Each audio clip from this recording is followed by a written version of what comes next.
This program is presented by the Fromm Institute for Lifelong Learning at the University of San Francisco. The Fromm Institute, keeping up with the times, no matter when.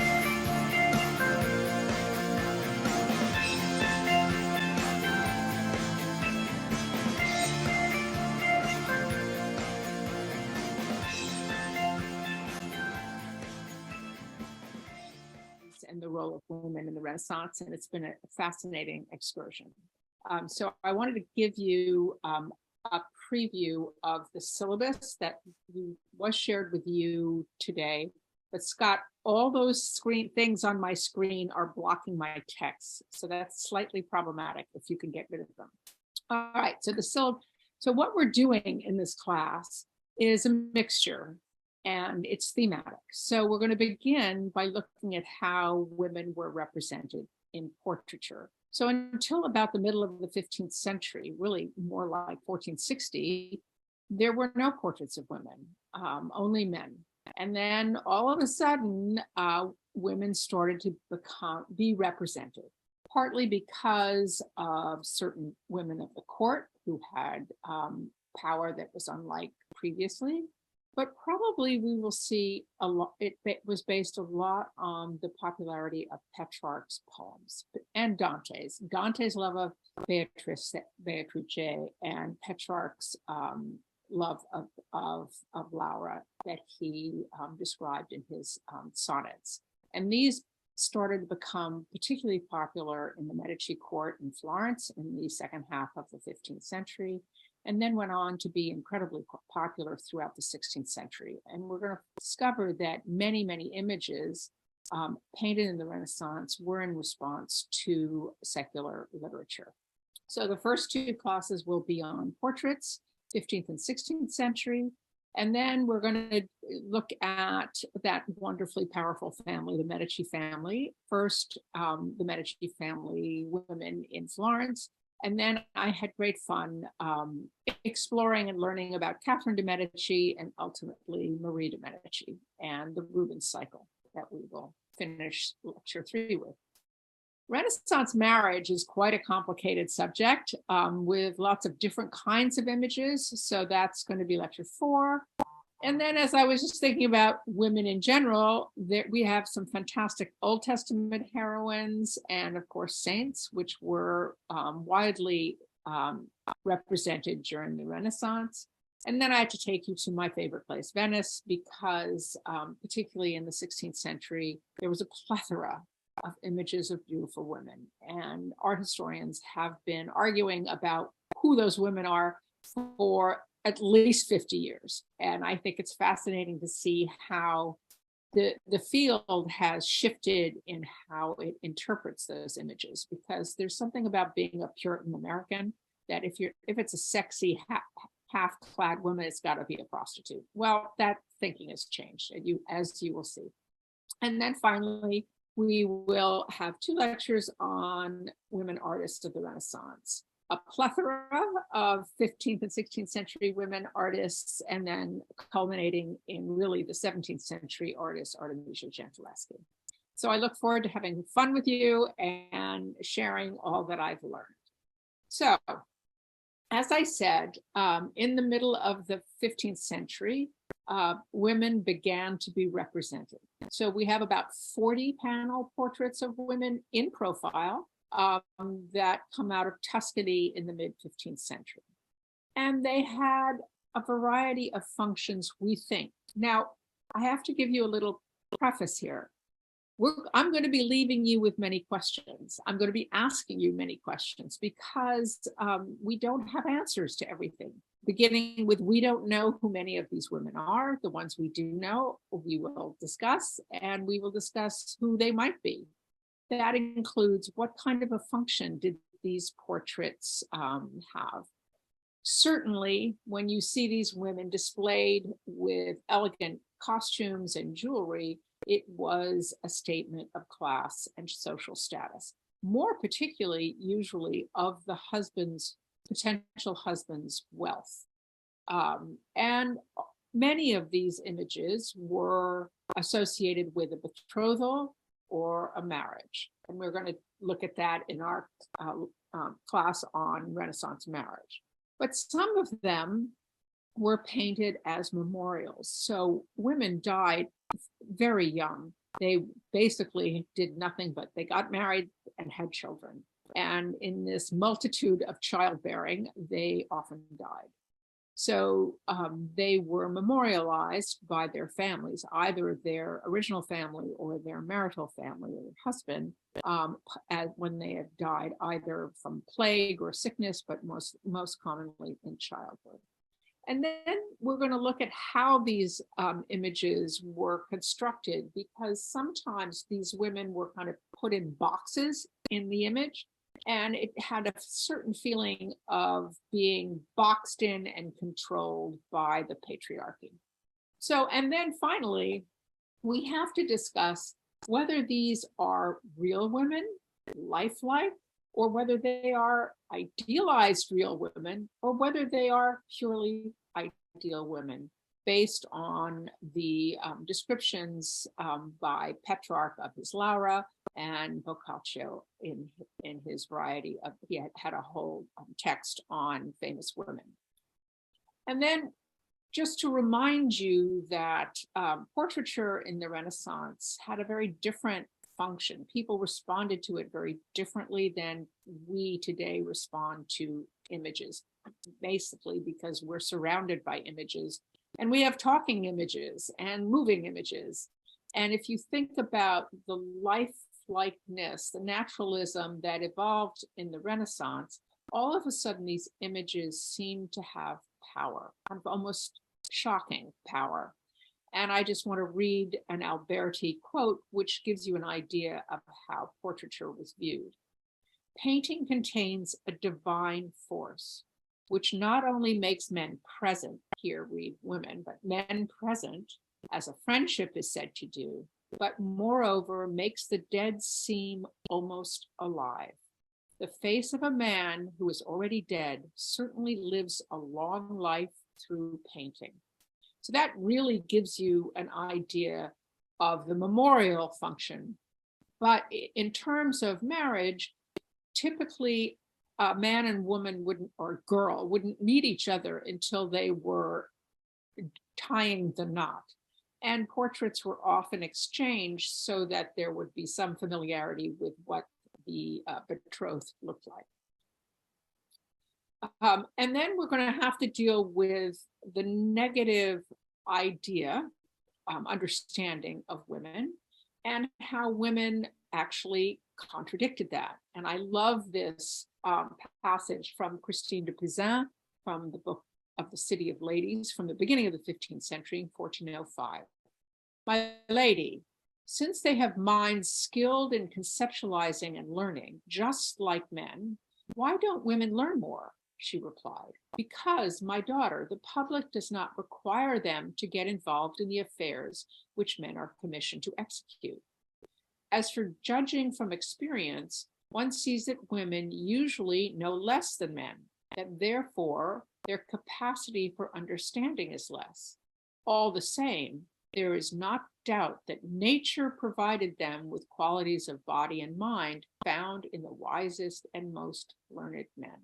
So that gives you a real sense that, according to Christine de Pizan, and I think we would all agree, that nature gives women and men the same mental capacity, but that the Renaissance controlled women's access to learning in most cases, not all. And that's Christine de Pizan, of course, is an exception. And many of the women we're going to meet over the course of the next 2 months had extraordinary access to education and learning. And that brings us to a seminal article that was published in 1971 by the now deceased brilliant art historian Linda Nochlin. And she posed the question, did women have a renaissance during the Renaissance? And in 1971, before really so much research and work has been done on uncovering or bringing the women out of the shadows, she basically concluded that women did not have a renaissance, that they were trapped in their houses, not allowed out, and basically having babies.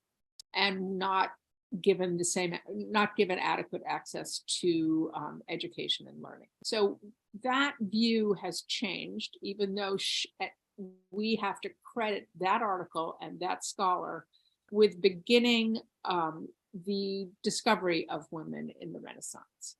And what is fascinating to me is that something happened in the 16th century where all of a sudden men, but also women, but particularly men, began writing about the education of girls, and humanists promoted the importance of educating women. Now, let me just give you a brief reminder of what humanism, or who the humanists were.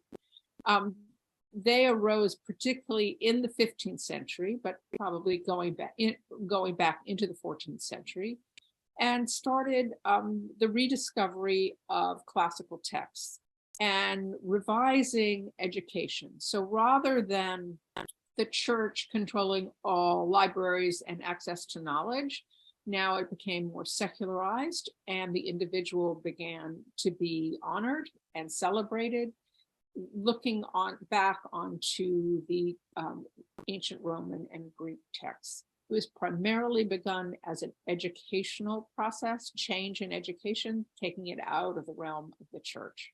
So interesting that these men, humanists, did consider the educating of women as important.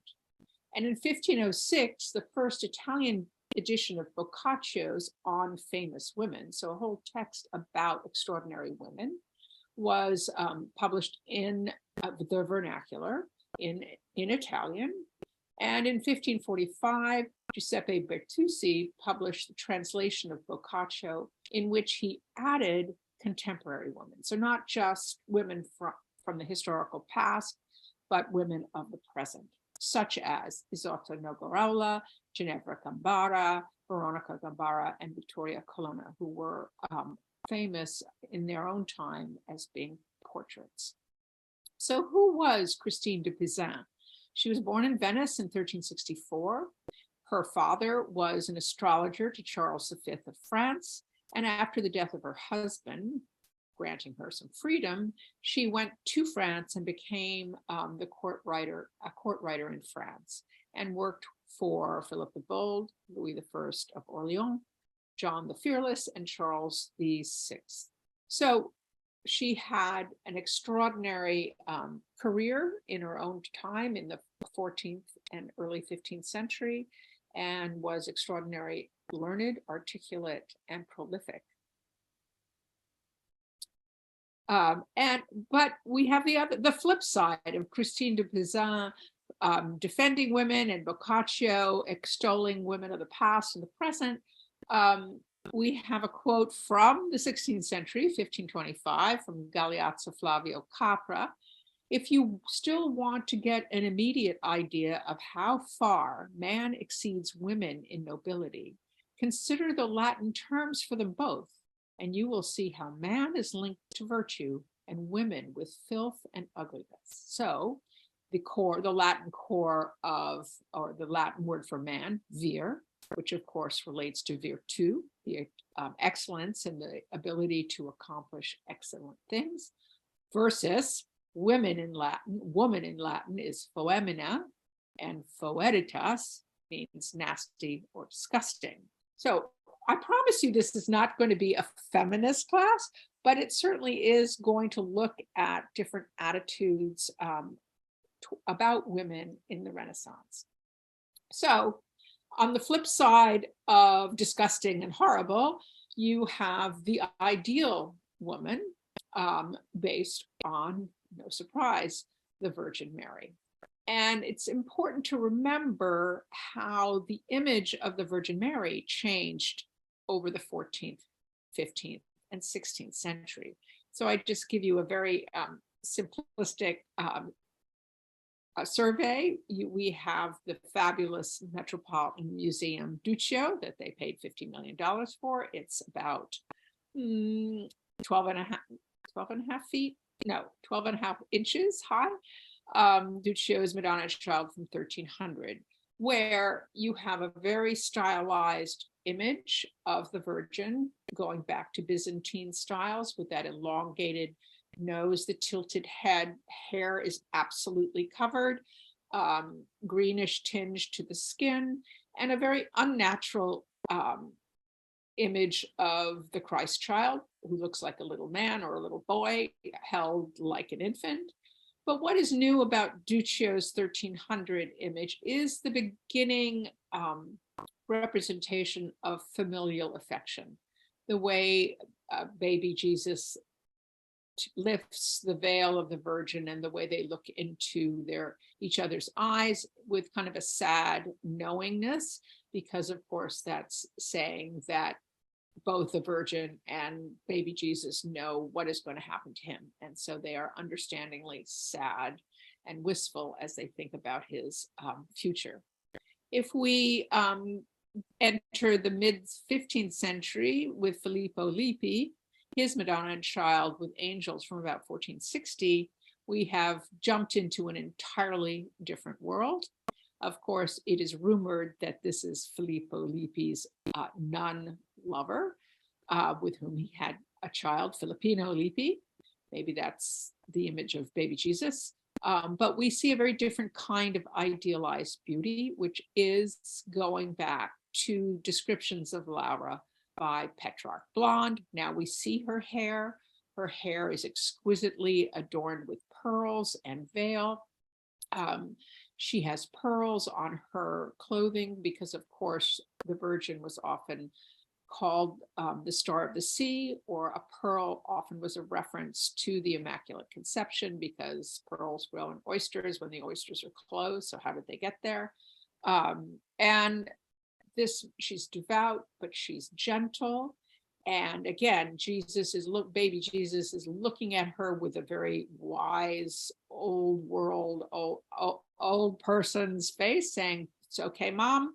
I know that you know what's going to happen to me, but it will be fine. We will be taken up into heaven." Of course, he's being presented to his mother in the arms or shoulders of two angels.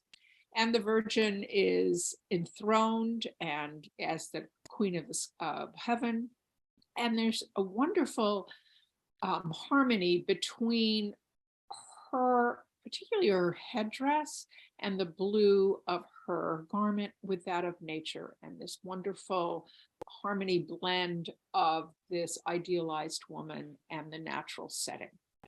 So go ahead another almost 50 years, and we get to Raphael's Madonna della Sedia. She also might be Raphael's beloved, but now we are completely immersed in a natural world. That this is the High Renaissance, where this incredible fusion or blend of natural and ideal has been accomplished, particularly with Raphael.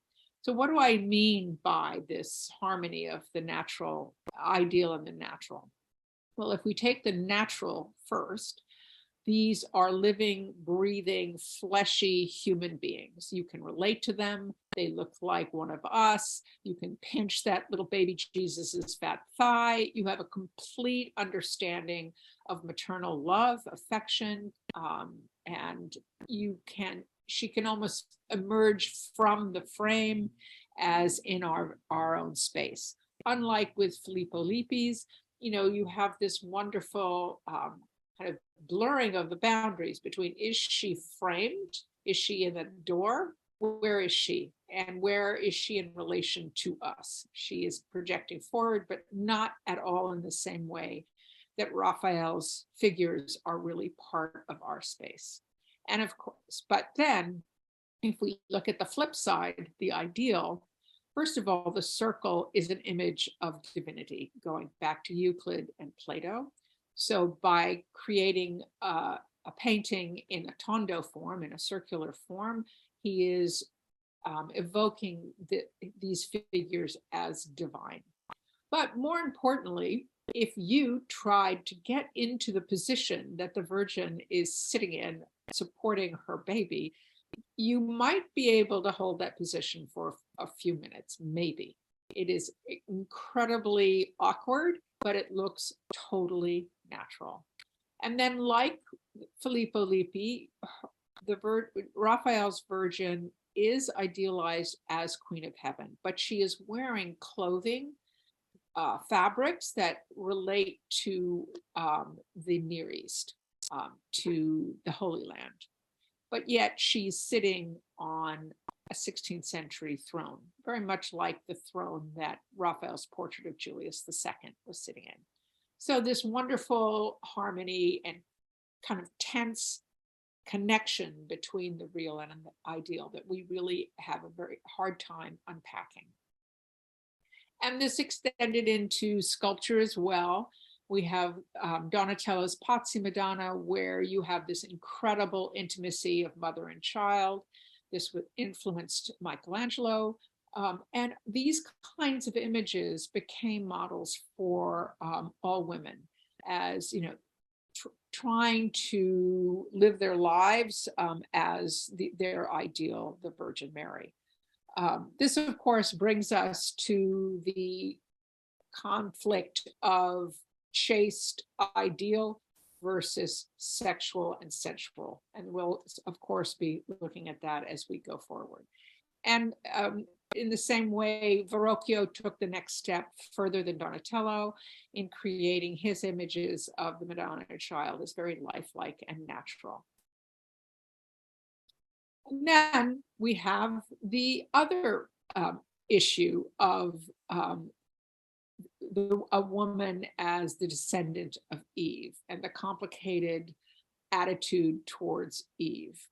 And it was criticized at the time that in chivalric literature, women were just described or represented as seducers.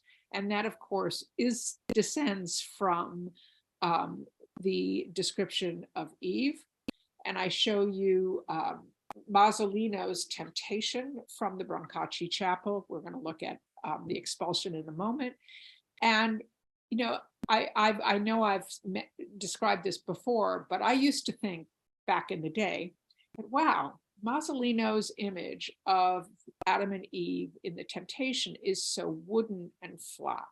So does this mean that Masolino is not as great a painter as Masaccio? And I would suggest to you that it's not the case, but rather what he is doing is representing Adam and Eve before they ate of the fruit of knowledge. And I used to tell my students, I would have eaten that apple in a second. You tell me if I take a bite of that apple that I'll have knowledge of everything? Of course I would take it.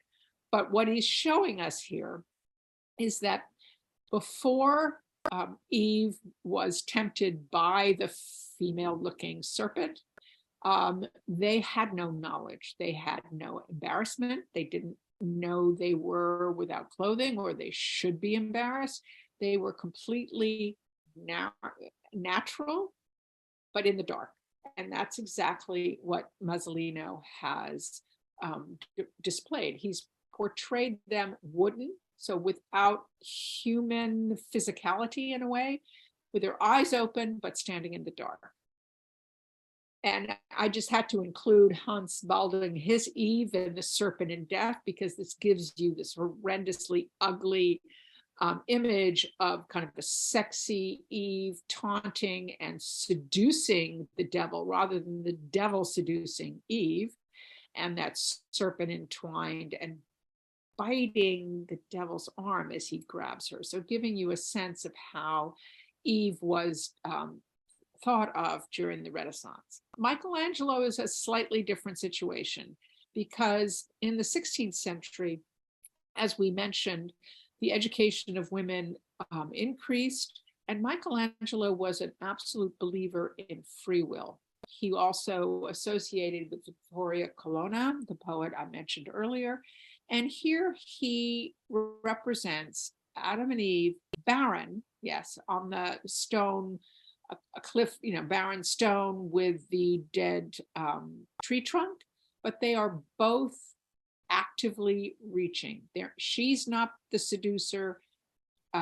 She is not being tempted. They are choosing from their own free will. That doesn't mean it's going to be any better for them, but it's a different attitude towards women and the Genesis story. Another interesting northern image by Hugo van der Goes shows the fall of man, again, representing the woman in that, I love that northern representation of the female nude. And my students used to say, oh, pregnant, what is this about? And I said, well, I think if you lived in the 15th or 16th century and you had 12 to 15 pregnancies, you never had much chance to get back to the gym. And that was probably what women looked like. But it's also a far more kind of seductive image of the female. Notice that her private parts are hidden by the iris, which has multiple symbols, as many things do in the Renaissance. So here it's supposed to reference the pain that God gave her, but also in other images, it is an image of the Virgin, and it is an image of a seductive element, and how artists represent women's hair gives us many clues about who they're representing and what they're saying. Notice, of course, that in the Lamentation, which was a pair with the fall of man, notice how the women's hair is hidden, particularly the Virgin's hair is absolutely hidden.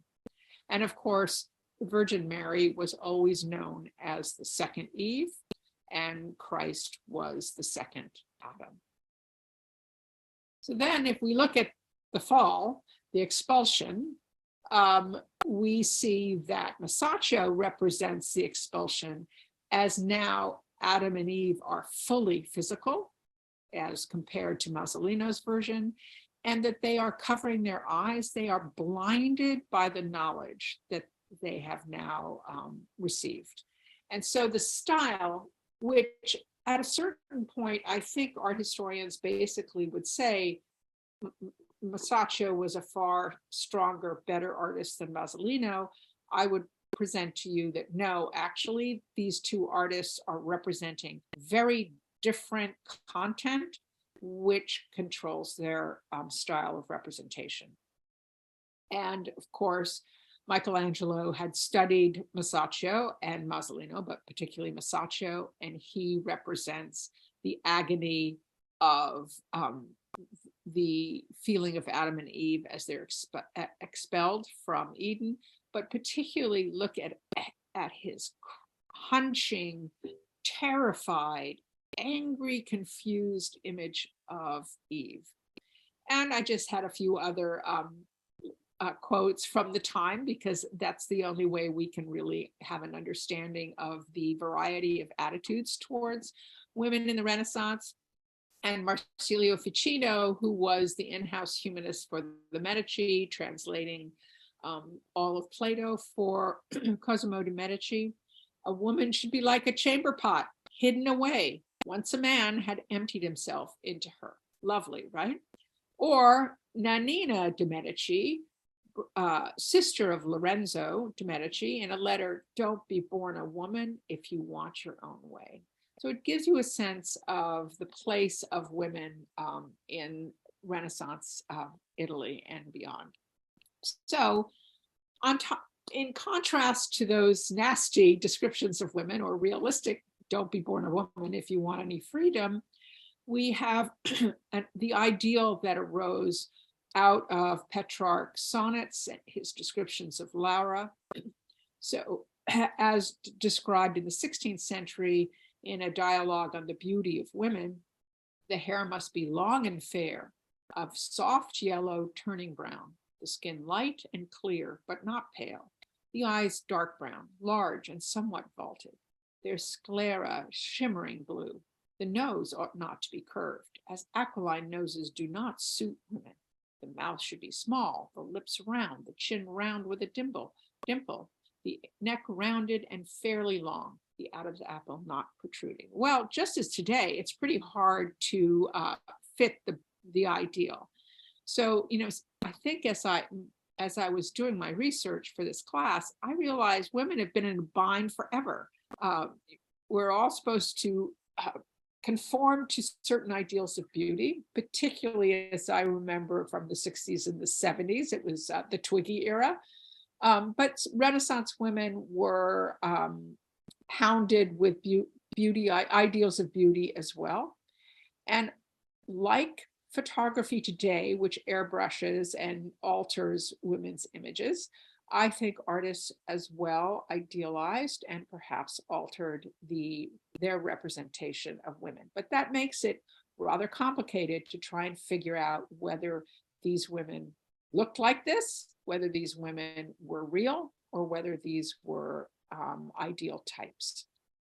All right, so let's start with our first portrait of a woman, Pisanello's portrait of possibly Ginevra d'Este, or possibly Cecilia Gonzaga, or maybe even Margarita Gonzaga. So I'm throwing you right into the deep end here, where contemporary or 20th and 21st century art historians long to be able to identify who they're looking at. And even more important to many than just let's appreciate and understand the image. So let's start by understanding the image to our best ability. So it's an unusual representation, certainly from our perspective, but the profile we need to understand came out of the portrait metal, which goes back to ancient Roman coins and medals. So part of this humanist revival of antiquity, beginning with the representation of men, which you see in the upper, that's Sigismondo Malatesta. The profile metal portrait looking back to ancient Roman. And then women adopted this as well. And here she is flattened. The style was to have a high forehead to show that you were smart. So women would pluck their hairline and often pluck their eyebrows as well, so that the long neck, the linear outline of her face and figure, and there's this sense of almost a flattening of her body, which is kind of dematerializing this figure, both by the profile, because you cannot engage with a profile, and by kind of compressing her body into a non-physical form.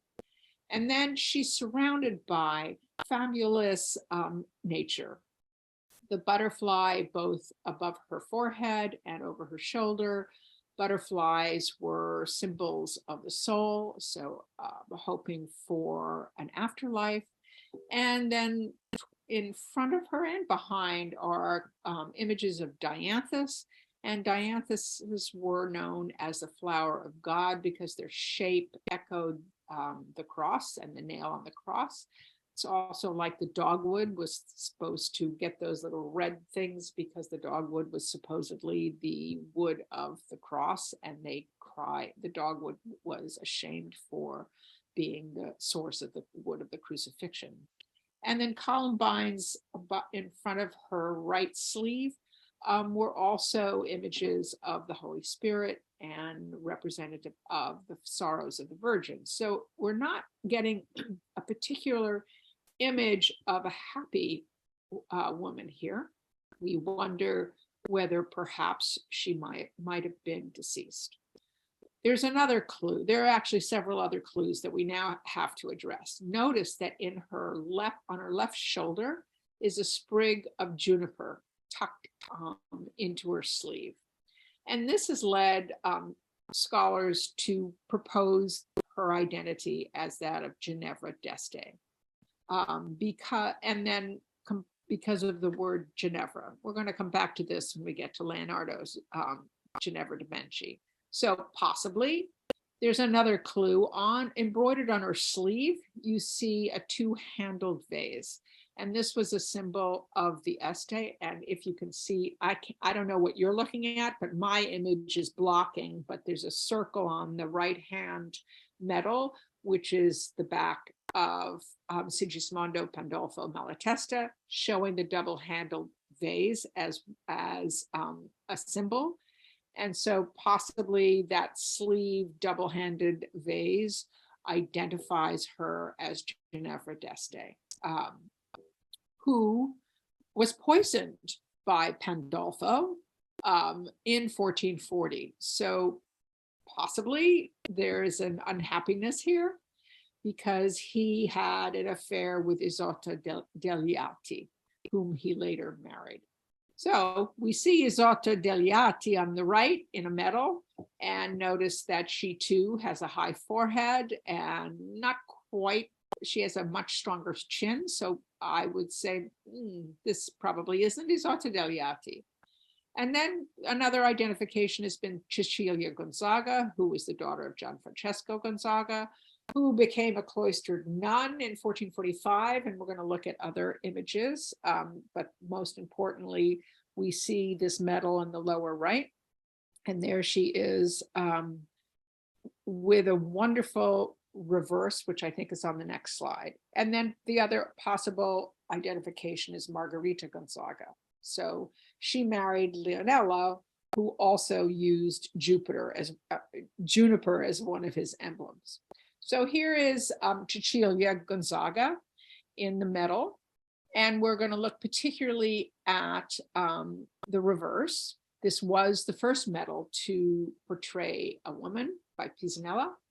And on the reverse, we see a semi-clad female with a unicorn resting his head and horn in her lap. It's hard to see, but in the sky is a crescent moon. And this absolutely brings us to this complicated relationship between chastity and virginity and sensuality and procreation. So an ideal woman, an ideal bride was virtuous, chaste, and yet fertile. That's pretty hard to accomplish. So here is Cecilia in life on the front of the medal, and idealized as the chaste goddess Diana, taming as a virgin, taming the unicorn. She was the daughter of Gianfrancesco Gonzaga, the Marquis of Mantua, an accomplished classical scholar. She studied under Vittorino da Feltre, who really was the founder of humanist education. And her father promised her to Guido Antonio da Montefeltro, Duke of Urbino, but he was killed in 1444. But she refused. She said, I'm not marrying, and waited for her father to die, and then took vows as an escape into the convent. And she became a Clarissa nun in 1445, and her mother joined her as well. That's her mother right under my face, Paola Malatesta, and they joined the convent of Santa Lucia in Mantua, founded by her mother. So we're wondering, is this the well-educated humanist Cecilia Gonzaga, strong-willed, and choosing the life of virginity by joining the convent? I'm not going to have answers for you. I'm just giving you the propositions. So here is Pisanella's portrait of Leonello d'Este and his medal, which on the reverse has another image that relates to him as the little lion. The little lion, Leonello, is being sung to by Cupid, or taught to sing by Cupid. And so little lion, Leonello, is being tamed by love. And possibly he married Margherita Gonzaga. So could this possibly be Margherita Gonzaga?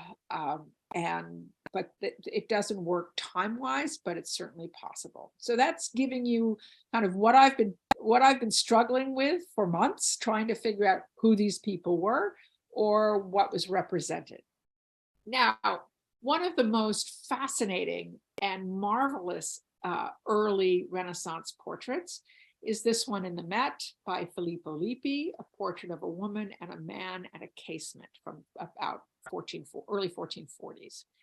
And once again, we are thrown into the midst of controversy. Who are these people? I'm going to basically think it's more interesting really to think about what is represented here. But the possibilities are Lorenzo Scolari and Angiola di Bernardo Sapiti, who married in 1439 and had their first child in 1444. Notice the date of this picture is somewhere between 1440 and 1444. Or is it Bonaccorso di Luca Pitti and Francesca di Matteo Scolari, who married in 1443 after her first husband died in 1438, and possibly commissioned by Bonaccorso's father, Luca, in celebration of their marriage, or possibly in celebration of the birth of their first child, or possibly she died in childbirth. So importantly, this is the first surviving double portrait from the Renaissance. It is the first portrait to place a female sitter in a domestic interior and to include a view through a window out into a landscape beyond. Originally, they've discovered from X-rays that his gesture was not resting his right hand on his left on the windowsill, but rather his hand was raised to his chin, like this. And that would be much more of a gesture relating to thought and communication. So why did Filippo Lippi change? That brings up the possibility that the female here has died. And we're going to look a little bit more at that. So this image of the man in the window and the woman inside comes from the Song of Solomon in the Old Testament. My beloved is like a roe or a young hart. Behold, he standeth behind our wall. He looketh forth at the windows, showing himself through the lattice. Okay, but let's look at how odd this image is. First of all, she is utterly enclosed by this interior space, locked in. She, again, like the Pisanello, has kind of all aspects of life removed from her face. Her body is as if in a girdle. I mean, really just tightly enclosed. And most oddly, they don't look at each other. They are looking through each other. He looks like right through under her nose, and she kind of looks somewhat at his forehead. So there's no interaction or relationship between them. Does this refer to her death? Furthermore, notice that his oddly cut off face casts a strong shadow, which implies life on his part. She does not cast a shadow. And this could refer to Pliny's account of the origin of painting, which was tracing the outline of the beloved shadow, kind of like those shadow portraits that were popular early in the 20th century and maybe 18th and 19th century. Some scholars have proposed that this isn't a husband and wife, that it's a knight and his lady. I don't see any grounds for this. It seems to me she is wearing bridal jewelry. She's wearing a Flemish headdress, which does relate this to Northern painting styles. And of course, the Medici had paintings from Northern artists as well. And this looking in through the window is, or could be, an allusion to Gabriel's Annunciation to the Virgin. And if you look closely, she is holding up a bit of her thick over garment right in front of her womb. Now, the fabric is very thick, so it's very hard to say whether she could be pregnant or not, but certainly she is drawing attention to her womb, which of course is the goal of the wife. Now, just showing you a Northern example, where this portrait of Edward Grimston, he casts a shadow behind him as a sign of his likeness or living quality. And he too is shown in an interior space, but not confined the way Filippo Lippi's woman is. And here I show you some additional clues to the identity. We have been able to identify the coat of arms under his fingers, and that is the Scolari coat of arms, which leads me to believe that the guy is the Scolari. Although one could make the argument, if she is the Scolari, he has his hand on it, controlling her. Perfectly possible.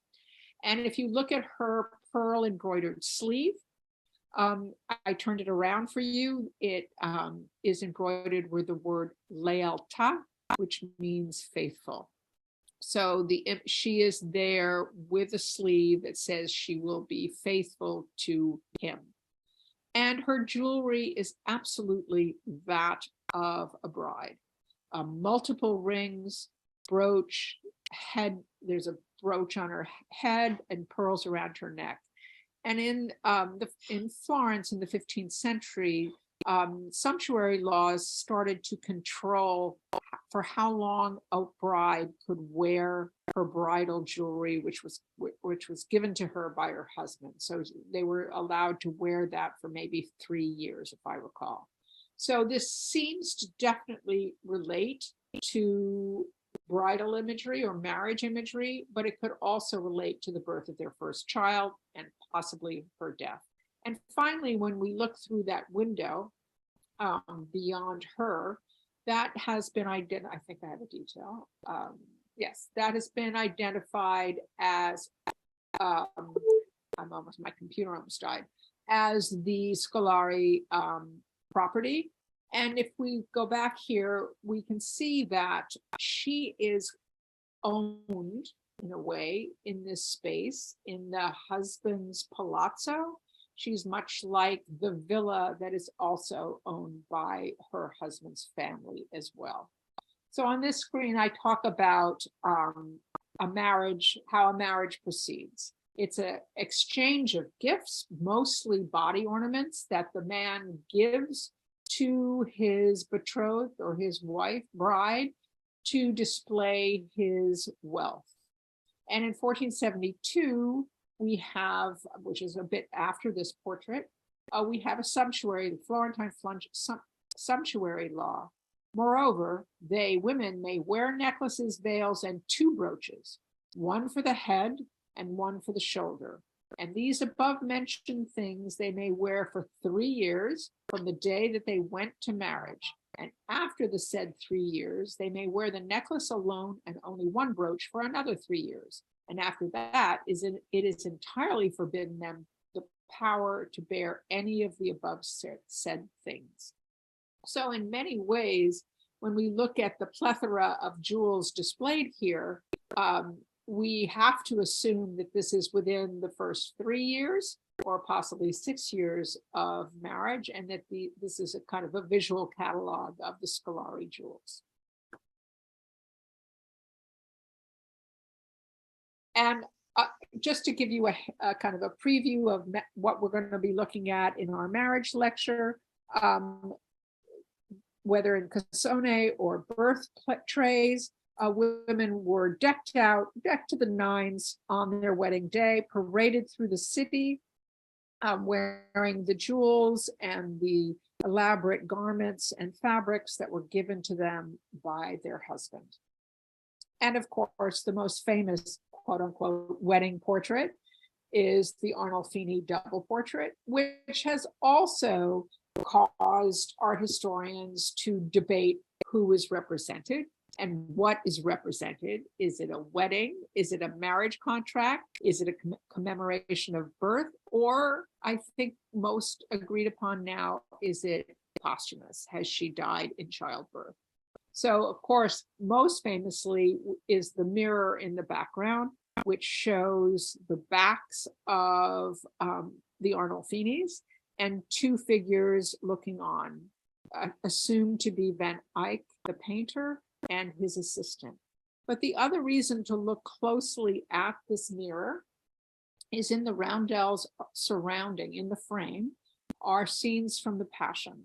And all the scenes post-death of Christ are on the side of the woman, and the ones before his crucifixion are on the sides of the man.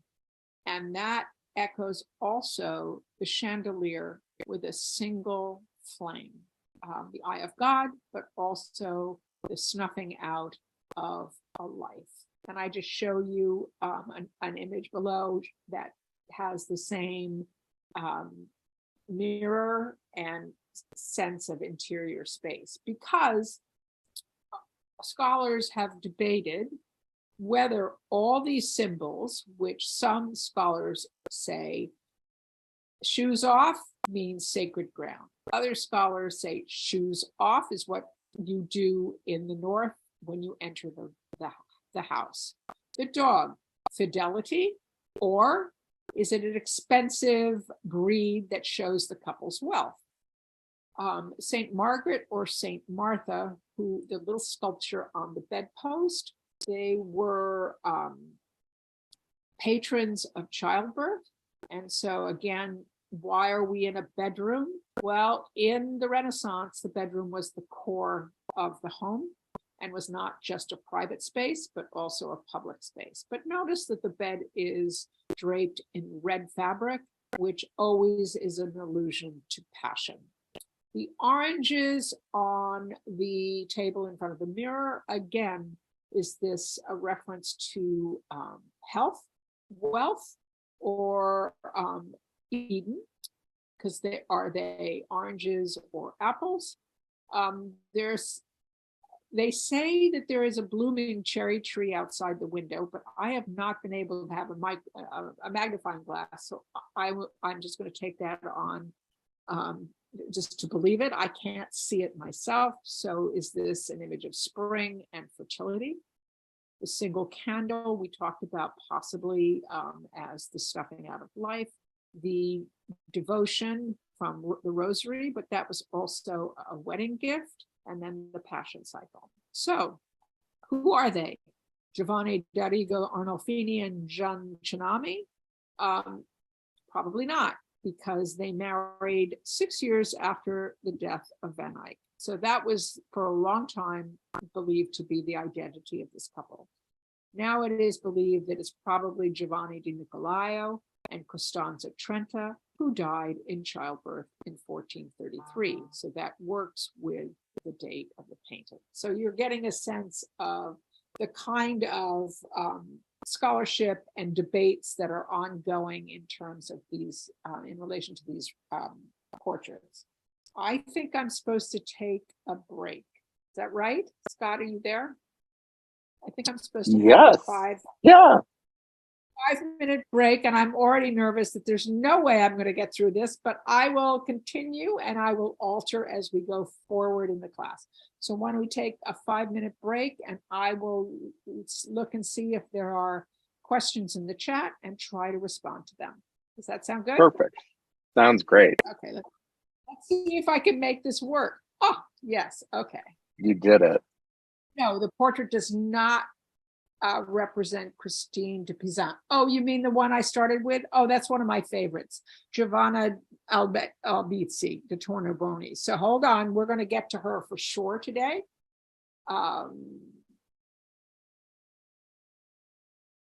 What does perspective in Duccio is rudimentary? Yeah, and increases with subsequent reproductions. What do you mean by subsequent reproductions? So that's 200.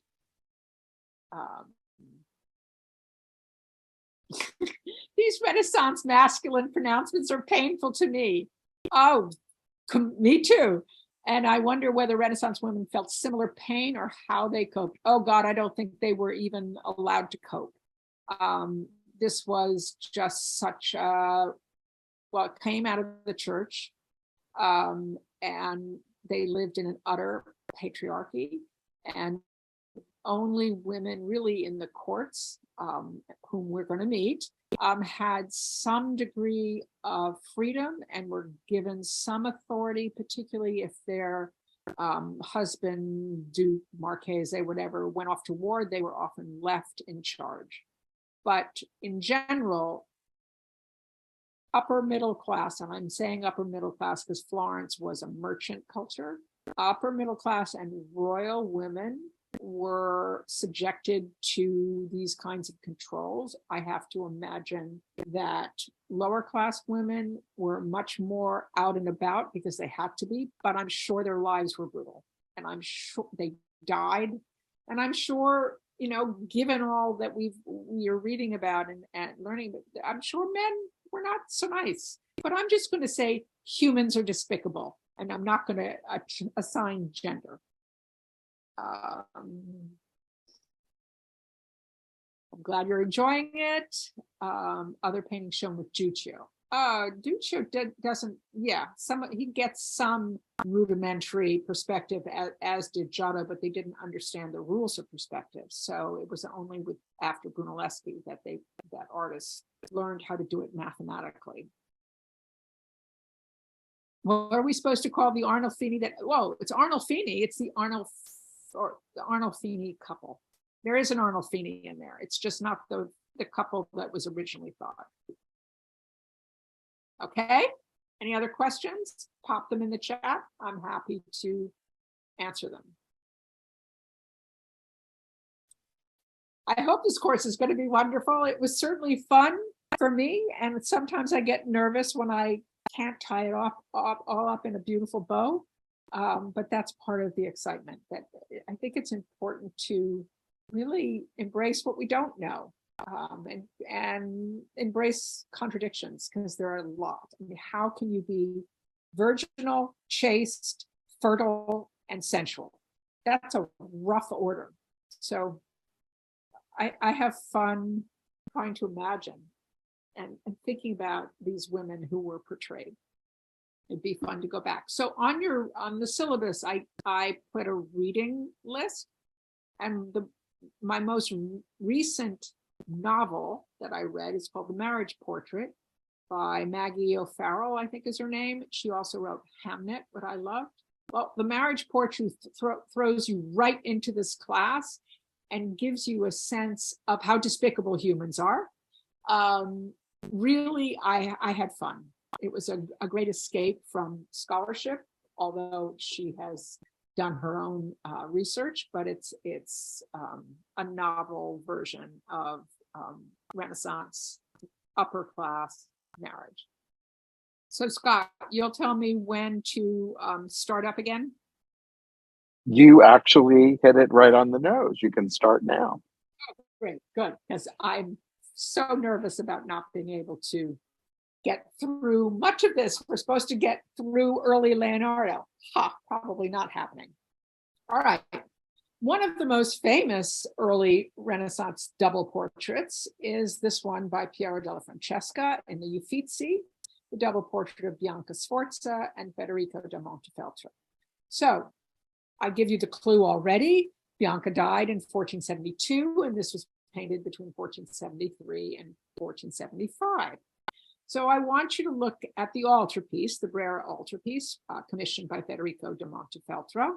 And I want you to look carefully and know, how do you know that Bianca is dead? Because in the Renaissance, balance, symmetry was extremely important. And Bianca should be kneeling, facing Federico. She's not. And how can we tell from the altarpiece that she should be there and that she has died? Well, her name, she is there by John the Baptist and Saint Jerome, which would be her name saints. And we also look at the coral around the sleeping Jesus's neck, giving a hint of his future sacrifice and blood. And sleep, of course, is an image of death as well.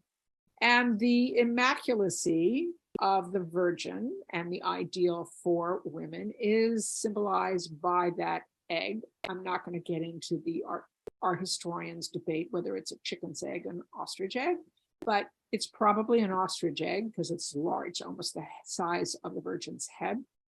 And it was believed that an ostrich buried their eggs in the sand, and the sun hatched it. So it was immaculately hatched by the sun, which was an image for Christ and God. And of course, you have the shell, which is an image of the Virgin, Star of the Sea, but also of the Immaculate Conception and resurrection and eternal life.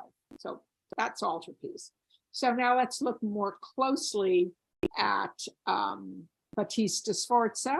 Oh, I was calling her Bianca. Sorry, Battista, which is why John the Baptist is her namesake, and Federico. And first and foremost, I'm sure you all know, but Federico had an accident jousting and lost his right eye and the top of his nose, which is why he's only displayed in profile. I'm not sure he would have been displayed face on anyway, but there was an aesthetic reason that he was depicted in profile, as well as this reference back to imperial Roman coins. They were married in 1460 and had a son. She had the birth of her only son, Guidobaldo, in 1472, the first boy after 6 daughters. So, you know, there's a lot of pregnancy going on. And she died at age 25 in 1472. What I find interesting is that this was originally designed as a portable folding diptych. So it was something that Federico probably kept with him and took with him when he traveled. So let's look at this portrait. So again, I think one of the most noticeable things at first glance is the prominent red, the force of the red in Federico, and the paleness of Battista's skin. Pale, almost unearthly, perhaps alluding to her death. That's not to say that the ideal of female beauty was not to be very pale. But in most of the descriptions, they have a blush on their cheeks. And so here, there's no blush on Battista's cheeks. She is decked out in fine jewelry, pearls, and a choker, and hair accoutrements as well, much like Filippo Lippi's Madonna and Child that I showed you earlier. And similarly to Lippi, there is a harmony between Battista's form and the landscape behind her.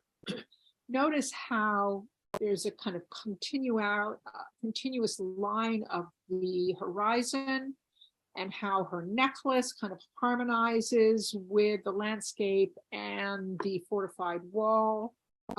And her head is highlighted by this luminous blue sky behind. And the color tonality of her garment, and particularly of her sleeve with a pomegranate, which is a symbol of fertility. Of course, she had 7 children before she died. So you have this sense of this kind of immaterialized woman who is ruled over by Federico in his red cap and red tunic, and he dominates the landscape. It's a peaceful landscape because of his protective skills, but he is not in harmony with the landscape. He looms over it. He dominates it, like he controls her as well. That she is part of his land over which he rules. On the back of these wonderful portraits are 2 images with inscriptions. And the inscriptions on the one on the left, the famous one is drawn in glorious triumph, whom, equal to his supreme age-old captains, the fame of his excellence fitly celebrates as he holds his scepter. So, of course, that's behind Federico. Federico was a condottiere. He was given Urbino following all of his victories as mercenary soldier. And there he is with his white horses leading the triumphal chariot where he's being crowned by fame and victory. Behind Batista, it says, she who retained modesty and good fortune now flies through all the mouths of men, adorned with the praise of her great husband's deeds. So she is honored in relation to her great husband's deeds. Let no one honor me with teats or on my ashes weep. Why? I fly living through the mouths of men. So we have the triumph of Federico. He is accompanied by the 4 cardinal virtues.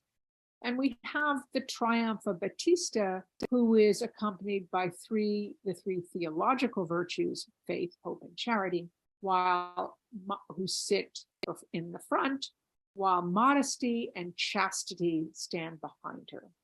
Charity sits in the front in the dark dress, holding a pelican, because a pelican, it was believed, would pluck the blood from its breast to feed its young. So charity, an image of charity, and again, what was expected of women in the Renaissance, and of course, her chariot is drawn by unicorns, and only a virgin can tame a unicorn. But how can a virgin have 7 children? That's the conflict we're going to be meeting continually throughout this class. So Batista died in July 1474, when Federico had just returned from a military campaign for the Medici, suppressing a rebellion in Volterra. So in gratitude, Florence granted Federico a triumphal parade. So it's been suggested that actually Federico did not commission this double portrait, but possibly Lorenzo de' Medici to honor and thank Federico. An interesting concept. Certainly Lorenzo was out and about commissioning art and using art throughout his reign in Florence to promote Medici interests and Medici power. So again, here is an unfortunate sumptuary law from 1474 to restrain the barbarous and irrepressible bestiality of women who, not mindful of the weakness of their nature, forgetting that they are subject to their husbands and transforming their perverse sense into a reprobate and diabolical nature, force their husbands with their honeyed poison to submit to them.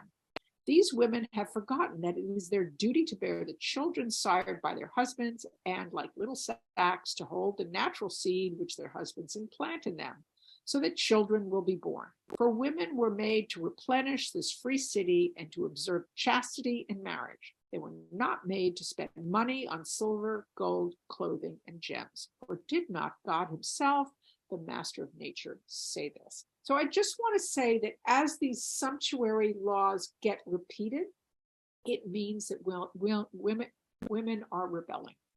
So when laws are repeated, it means that women are wearing whatever jewels they want and doing more or less what they would like to do, but it also reminds us that they are, just as this image tells us, under the control of their husband.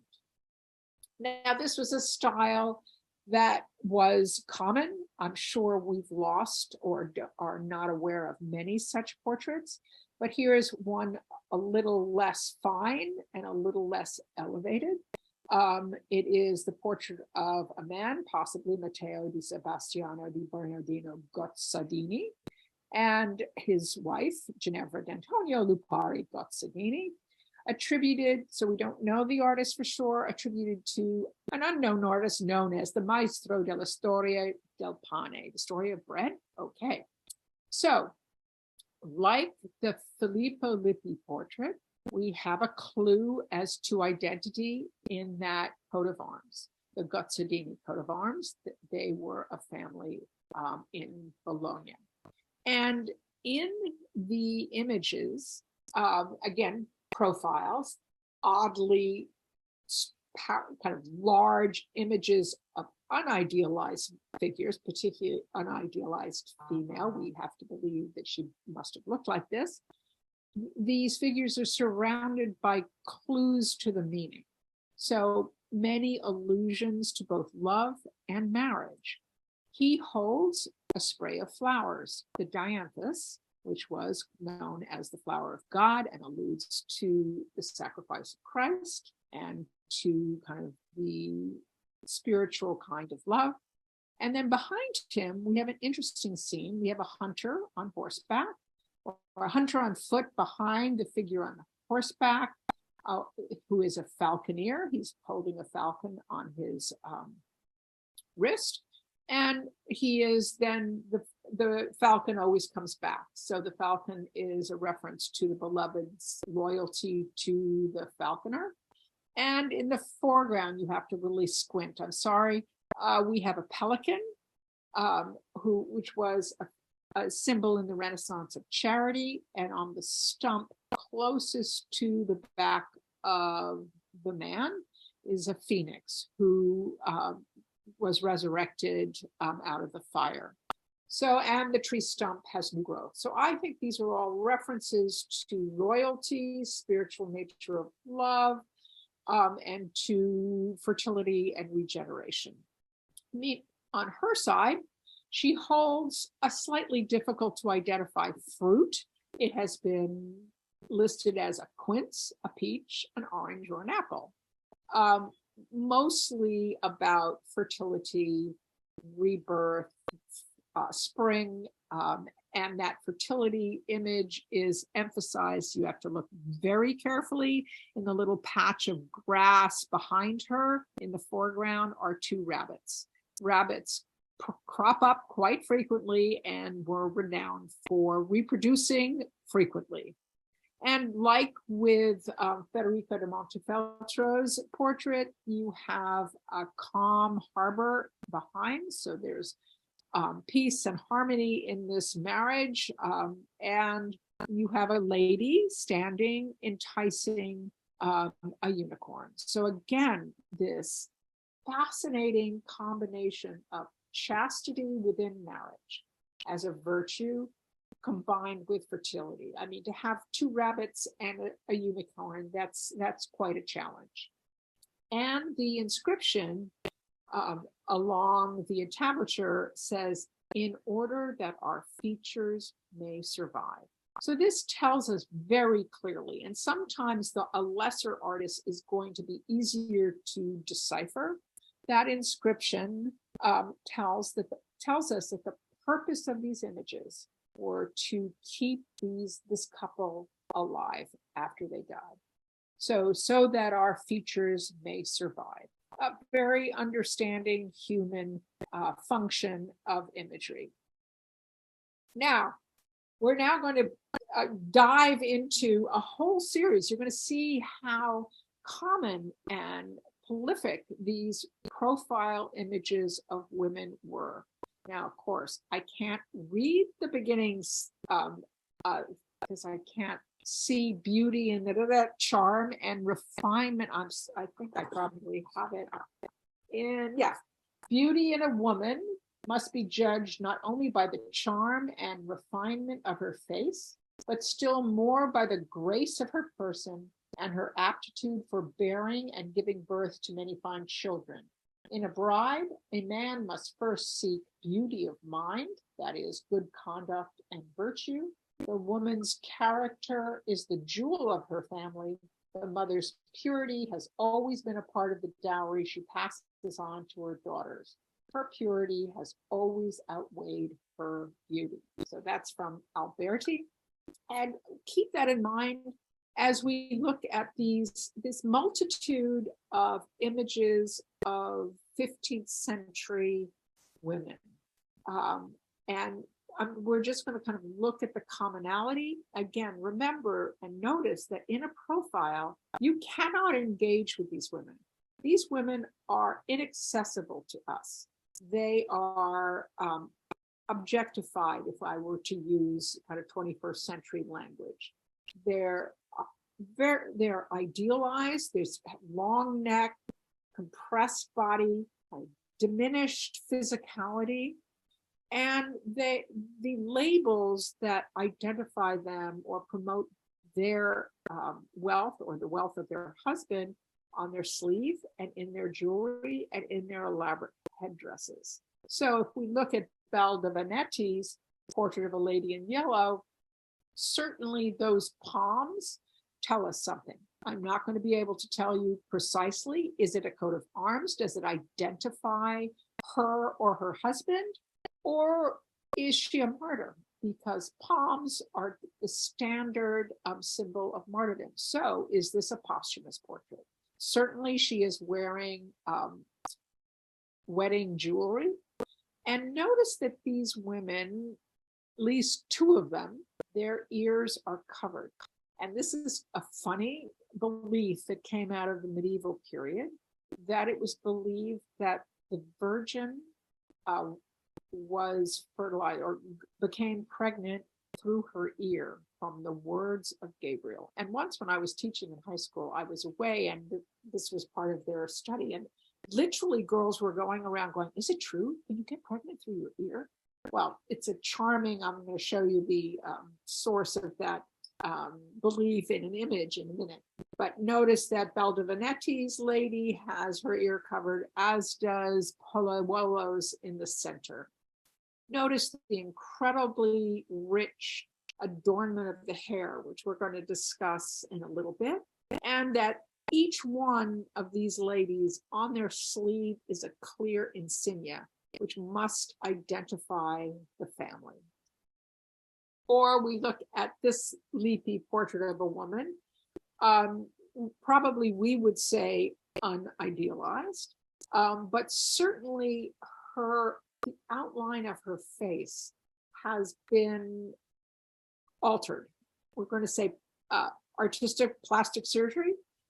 She has plucked her hair on her forehead, and there's almost as if the artist has made a sinuous line out of her face rather than, I would imagine, a natural representation. There's also a sense, again, with the shell above her head, she's enclosed in this space. Is she alive or dead?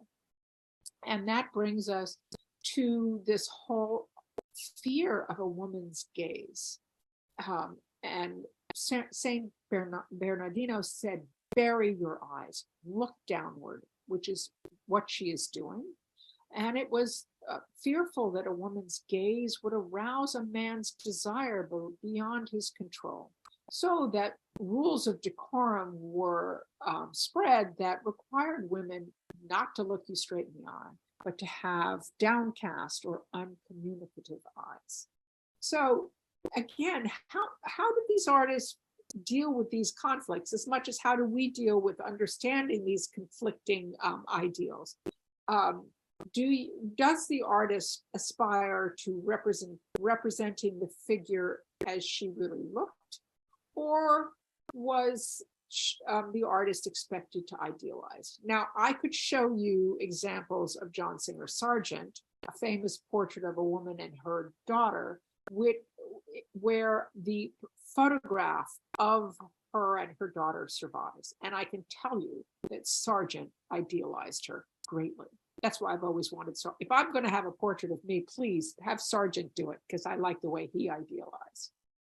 Also, if we look at some meaning of clothing, that transparent veil, I noted on the lower text, we're going to see that the Mona Lisa has that transparent veil as well. And it is believed that was worn by women when pregnant and immediately postpartum. So again, she's faithful, she's humble, she's chaste, she's virginal, but she's also in a green dress and possibly fertile. Now, I just couldn't resist showing you a very unidealized image. So women were allowed to look like any kind of woman, but it also could be a style of the artist. So sorry, my phone is ringing into my ear. So I show you these, The Birth of the Virgin by Uccello, who shows that stylistically, Uccello does these dark, deep set eyes. So when we look at the Giovanni di Francesco Cervelliera portrait of a woman, possibly also attributed to Uccello, yes, she's not idealized, but notice that she's again boxed in. Is she, has she died? But she casts a shadow. Is that going back to Pliny? Is that emphasizing that she is actually living and with us? Has she been widowed? We don't know. And that red in the sleeve, is she passionate? Has she had children?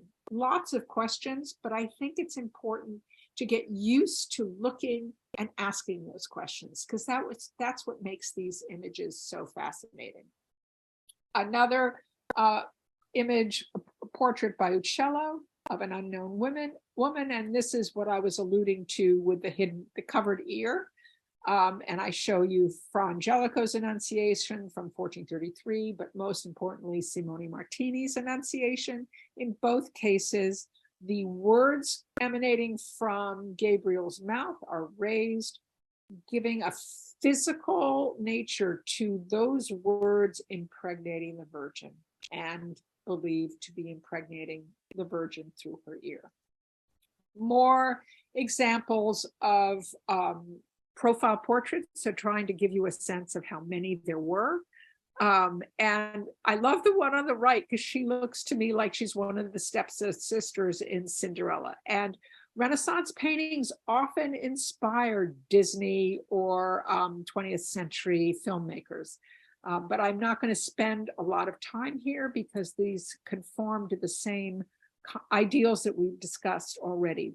The insignia on the sleeve. What's interesting is the woman in the center has no jewelry. And that's most unusual. And that's something we have to think about as we go forward, particularly in Leonardo's paintings. And I just want her jewelry.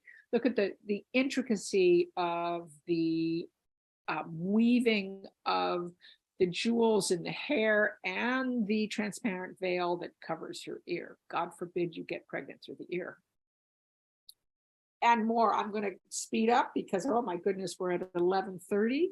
But the Pollaiuolo has been identified as Lucrezia Landriani. I have to say that the Pollaiuolo portrait of a woman in green and crimson, that looks so wrong to me. I have to defer to scholars who've studied it, but it just doesn't look like a Renaissance painting to me.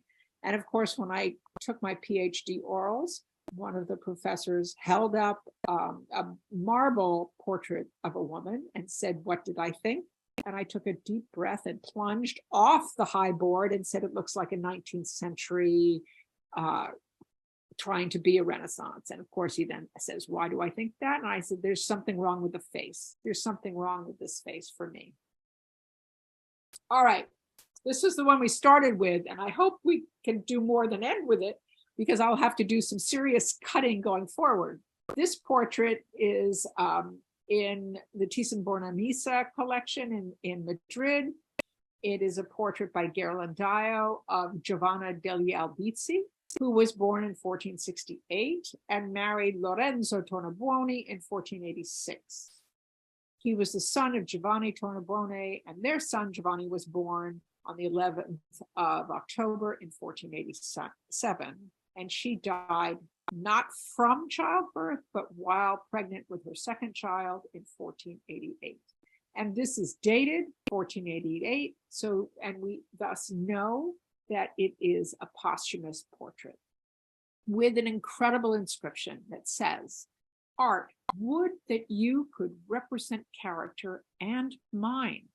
There would be no more beautiful painting on earth." And I just want you to hold that in your mind, because that describes what Leonardo does to female portraiture. All of a sudden, he, by turning the sitter around, represents both character and mind. The inscription is adapted from the Roman author Martial. And we look again, here is this woman, idealized. Look at that neck. That neck is so long. and that perfectly outlined profile. And again, that kind of suppressed female figure, which seems to be very common right through French Renaissance, those flattening, tight bodices. And then she as well is wearing marriage jewelry, that incredible pendant around her neck and the brooch on the shelf behind her. The book, of course, refers both to her learning and to her virtue and piety.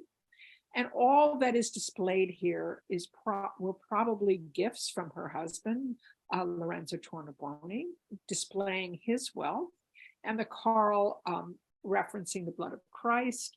It was, of course, good luck, but it didn't prevent her from dying.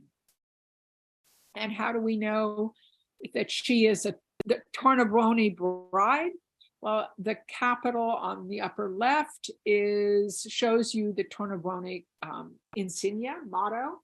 And if you look closely at her, the brocade of her dress or her overcoat, you see that same diamond. And so the clothing is very often the symbol of the husband. He gives his bride as a dowry the clothing and the jewels. And then it is also, not only does it have the diamond of Tornabuoni, it has an L upper right, an L for Lorenzo. So there she is wearing the wealth and control of her husband. And her virtue was referenced in this medal, where chastity, beauty, and love are the reverse side, which tell us much about her. And another medal of Giovanna degli Albizzi at Tornabuoni tells us more. It is inscribed Giovanna as Venus in the guise of a Spartan huntress with bow and arrow. So on this reverse, you have a fusion of love, Venus, and chastity, Diana. So again, this was the concept of a wifely duty, and an ideal wife was to be chaste, meaning sleep only with her husband, and also be beautiful and sensuous and fertile. So Giovanni Tornabuoni, Lorenzo's father, was the partner and the manager of the Rome branch of the Medici Bank. And his sister, Lucrezia, married Piero de' Medici. So we're very much in the Medici circle. Giovanni returned to Florence in 1485. And by the 1490s, he owned lots of land, a large city palace, and 2 villas. His son, Lorenzo, was educated with the children of Lorenzo de' Medici. So he studied Greek and Latin under Angelo Poliziano. And then, this is what's so surprising, when I guess, humans are humans, whether they're in the 15th century or the 21st century.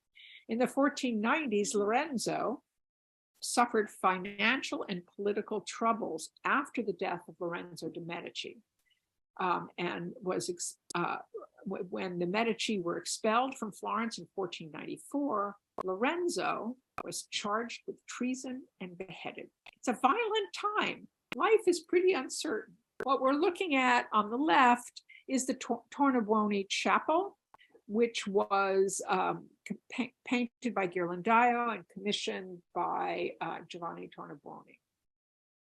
He acquired the chapel from Francesco Sassetti, who acquired it from the Ricci family, who fell into bankruptcy, the trials and tribulations of being human. Sassetti wanted scenes from the life of St. Francis, but Santa Maria Novella is a Dominican church, and the Dominicans said, absolutely no way, we're not having St. Francis pollute our sacred space. So Sassetti moved to Santa Trinita, and thus Giovanni Tornabuoni was able to get the space. And he chose the narratives to be the life of the Virgin, to honor his deceased wife, Francesca Pitti, and the life of John the Baptist as Giovanni's namesake and patron saint of Florence. So let's show, here are Giovanni and his wife, Francesca. She died in 1477, giving birth to a stillborn son. and Giovanni never remarried. So just so you know, if I go back, you can't see Giovanni and Francesca because they are behind on the lower level, directly behind the altar on either side of the stained glass window. So here they are. Here is a family tree that shows some of the Tornabuonis that we're about to see represented. I'm looking at my watch. So in these Ghirlandaio scenes from the life of the Virgin, we have the Visitation on the left with details of the women represented. So I love the way the guy walks up the street. It shows Ghirlandaio's incredible sense of perspective. And then that wall that divides kind of the garden space from the city space. And within the garden area, you have the Virgin being met by Elizabeth, who seems to be a portrait of Francesca Pitti, Giovanni's deceased wife. And then towards the right, we have three figures, very possibly Giovanna degli Albizzi Tornabuoni in that same dress. And then people have struggled with who's the chick behind her. And it looks like, I'm going to show you close-ups. It would be Lorenzo's second wife, Ginevra Gianfigliazzi. And the older woman is Nannina de' Medici. We'll see her again in a minute. So here we have Ghirlandaio's portrait on the left of Giovanna, posthumous, and it seems that he just did a repeat performance in this fresco of the Visitation. And then this clearly individualized figure of the older woman and Ghirlandaio's portrait of Lucrezia Tornabuoni, who married Piero di Cosimo de' Medici. She was well educated in literature, languages, mathematics, and finance. She advised her husband, Piero, and her son, Lorenzo the Magnificent. She owned property and businesses, including a public bath facility near Volterra. She was philanthropic, and she's so supplying dowries to women in need of money to get married and religious institutions. So here is an example of a prominent woman married to a very important Florentine, Piero de' Medici, who, because of her position, was able to have a freer, more, shall we say, interesting life. And you get a sense of her individuality in both this portrait on the right and the inclusion in the fresco. Then we have the Birth of the Baptist from the Life of John the Baptist series. And again, possibly the Anne is a portrait of Francesca Pitti, the deceased wife of Giovanni. And again, we have this procession of females entering the birth chamber, the bedroom. And this seems to, again, be Giovanna degli Albizzi Tornabuoni. And again, you see Lucrezia in this as the older woman behind, in front of the fertility image of the dancing white garmented female. Or here in the Birth of the Virgin, the Birth of the Virgin, you have possibly Francesca up in green, and then possibly Claricia Orsini, who was to marry Lorenzo de' Medici, and Lucrezia Tornabuoni in the dark with the white headdress. And in the center, Ludovica Tornabuoni, who married Alessandro di Francesco Nasi. So when the family is more prominent, it is easier sometimes to identify who the figures are. Now, take a moment, because it's interesting to look at Ghirlandaio's depiction of the bedroom. And you see the wooden paneling and the painted or sculptured inset above. And that is, we're going to see typical of Renaissance bedrooms. So just continuing with the Tornabuoni, I could have stuck this in the marriage section, but I decided to keep it in with the Tornabuonis. This is the Villa Lemmi, which goes back to a 19th century complex, which was then updated by Michelozzo, who was the in-house architect of the Medici, and in 1469 bought by the Tornabuoni family. In 1483 to 86, Botticelli was hired to paint frescoes in honor of the marriage between Lorenzo Tornabuoni and Giovanna di Masi degli Albizzi, or Lorenzo and Ginevra. So we're going to look and see if we can figure out which marriage this was celebrating. So there is the Medici Villa at Careggi, and the smaller, less pretentious Villa Tornabuoni. And inside, Botticelli was hired to paint wonderful frescoes that have been detached and are now in the Louvre and have caused some scholars some confusion. Notice that they are directly, that the decorated room is directly connected to the bedroom of Lorenzo Tornabuoni. So here is the first one, Venus and the Three Graces, Chastity, Beauty, and Love, being introduced by this woman in red. Now, I remind you that red is the color of marriage, not white. She has a white veil, which could refer to marriage, and she certainly is wearing marriage jewelry. Is she Giovanna, the one we've already met in the Ghirlandaio portrait, or more likely she is the second wife, Ginevra Gianfiliazzi? Ginevra holds out a white cloth, and Venus drops roses into it as an image of love. As she's welcomed to this villa, welcomed as the bride of Lorenzo Tornabuoni, she is welcomed into the world of love. So we look back at Ghirlandaio's visitation, and the woman in front is our Giovanna degli Albizzi, who died pregnant in 1488. And behind her, a very individualized figure seems to be Giovanna Tornabuoni. No, Ginevra Tornabuoni, the second wife of Lorenzo. You know, and they repeat their names too. It gets very confusing. So we see that in both cases that she's wearing the same jewelry, same red dress, same veil. So I think we have clearly identified who the figure is in the villa. And here are the images of the Graces welcoming her. In his city palace, it was decorated by Bartolomeo di Giovanni. Here are images of Apollo and Venus. And the city palace was decorated for the marriage to Giovanna, whereas the villa was decorated for his second wife. And he is included as well. Here is Lorenzo being introduced to the several liberal arts, because of course the man needs the education, right? And he was, as I said, educated along with Lorenzo the Magnificent.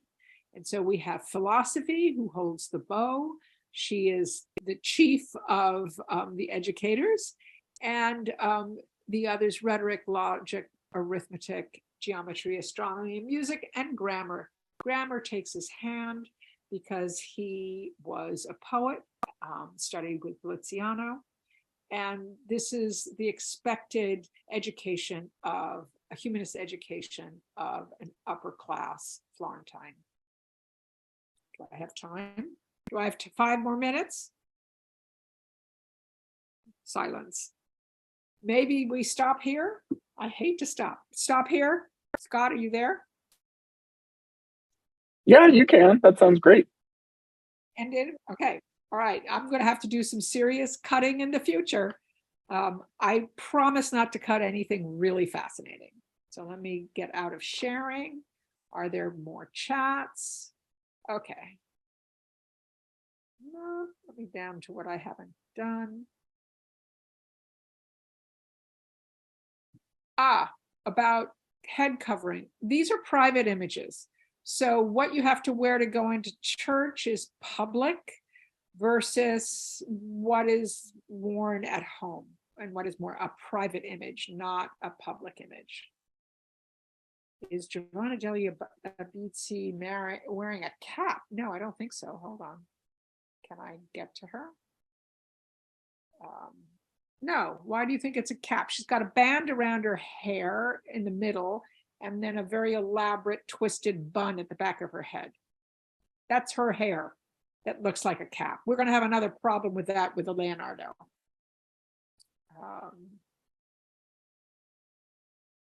The sumptuary law would not be written by the clergy.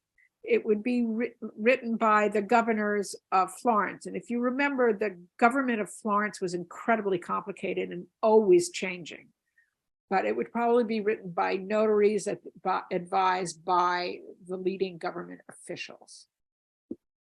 Her hair looks really artificial around the crown of her head. Yep, it's probably lots of products are used. To use a 21st century term, when I first heard products, I went, what's that? Yeah, let's say this is lots of gel, curling irons. God knows what these poor women were subjected to. And we'll get to Venetian women wanting Titian blonde hair. That's another thing we're going to get there. I think, in fact, when we look at Diane de Poitiers, she had a whole lot of recipes for staying young and beautiful. Any other questions? I hope you're enjoying this. I have fun. I love looking at this portrait, this Giovanna Tornabuoni, to me is one of the most exquisite images. But then when you start thinking about it, that she's dead, that she's enclosed, that she's objectified, then you start worrying, but it still doesn't deny that this is just a gem of an image. Okay, see you next week. And with still 15th century, I think we might have to jump a little bit and start with Leonardo Ginevra da Benci. Maybe that will help get us moving forward. I'm sorry I talked too much. No, it's been great. Really good class, Sunny. Thanks. Thanks so much. Bye.